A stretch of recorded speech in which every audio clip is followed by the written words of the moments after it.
Kanta tayo, sing with Nanay. Nanay. Yay! Mabuhay! Welcome to Storytime with Nanay Jill.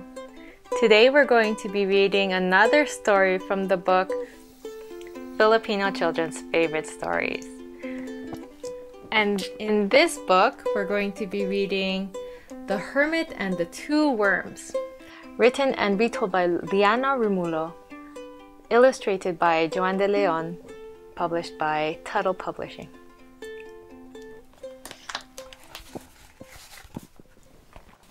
The Hermit and the Two Worms. Long ago, there lived a hermit with a long white beard. He was a holy man who spent all his time praying and meditating in the dark cave where he lived. One morning, he left his cave to gather some fruit in the rainforest. "Watch out!" he heard a voice call out. Puzzled, the hermit looked around, but there was no one there. He went on dropping fruit into his small basket when he heard the sound of leaves rustling. "Stop right there!" the voice said. "You're going to step on us!" The old hermit squatted down on his haunches and studied the plants in front of him. He pushed aside some dry leaves and small rocks. "We're right here," said the voice, "under the rock." Two little worms. He was about to step on them. Taking the rock in both hands, the hermit carefully lifted it out of the moist soil. Underneath, he found two fat wriggling worms. Hello," the hermit said to them. "Are you caught under this rock?" "Not at all," one of the worms said. "The rock won't hurt us, but you might." "I won't hurt you," the hermit said gently. "I'll just step over you and be on my way." "Oh, that's right," said the worm angrily. "On your way to crush other poor creatures under your feet." The hermit scratched his beard. "Huh? You're human," the worm went on. "All humans treat the rest of us like we're worthless. You don't respect other living things. You cut down trees and you pollute the environment." The hermit said, thinking. "Maybe you're right. Humans do destroy nature." Then after a moment, he added, "Would you like to do something about it?" "Like?" the worm replied. "I can turn you and your friend into humans," the hermit said, "so that you can live among people and teach them how to respect our planet." After talking about it some more, the worms agreed to the experiment. Then, poof! They instantly turned into a man and a woman. The new couple went on to live in a small farming village where they were known as Gino and Ana Flores. So this is Gino and Ana Flores. With the money the hermit gave them, they bought some land and built a modest thatched roof house. They also bought several sows, or female pigs, and a few chickens. At first, Gino and Anna worked hard on their farm and made many new friends.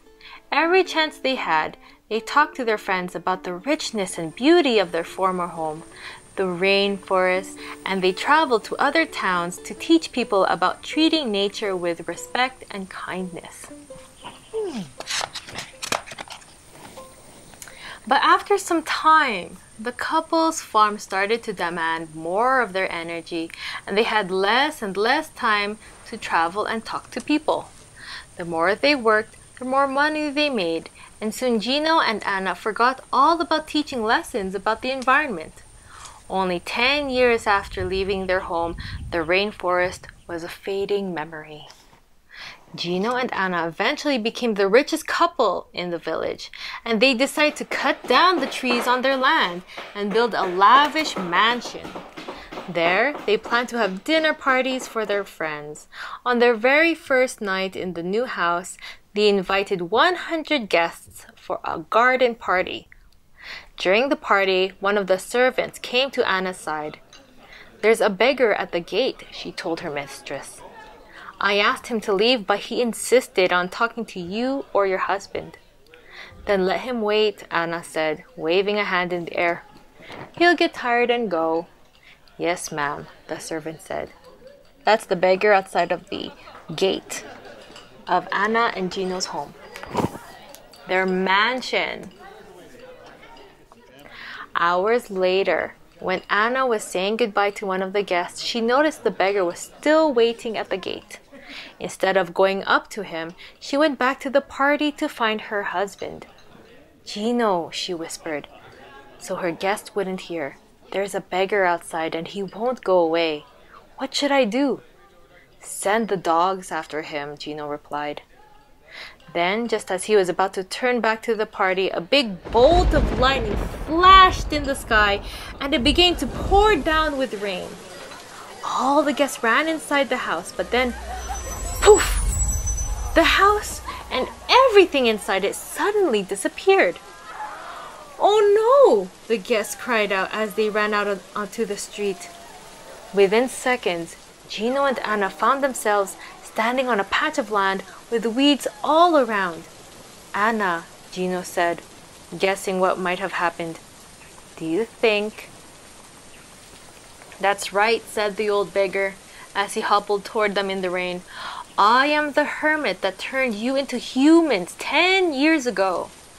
Anna immediately knelt down before the old beggar. "Please," she said, "please don't take everything away from us. We've worked so hard." "You," the hermit said, interrupting, "the very creatures that were angered by humans who did not respect the world around them." He raised a finger and shook it at the couple. "You have flattened all the trees around you, and you have kept your dogs in chains. You have forgotten why you're here, so now I must send you back." Poof!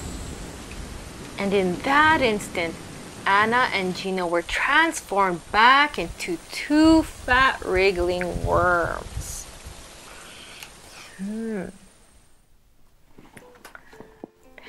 Thank you for joining me in reading the story, The Hermit and the 2 Worms.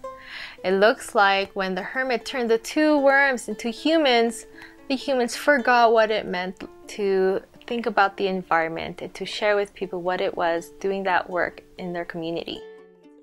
When you go into nature, there's something that us Filipinos say. In Tagalog, we say, "tabi po." In Bisaya, we say, "panabi-tabi." And that's to say to the spirits of the animals and the plants that we show respect to them.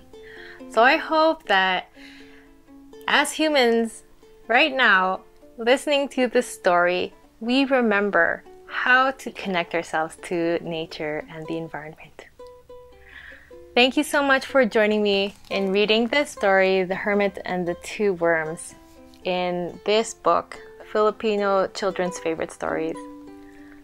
Thank you. Bye. Paalam. Come sing with Nanay, everybody sing along. Kanta tayo, sing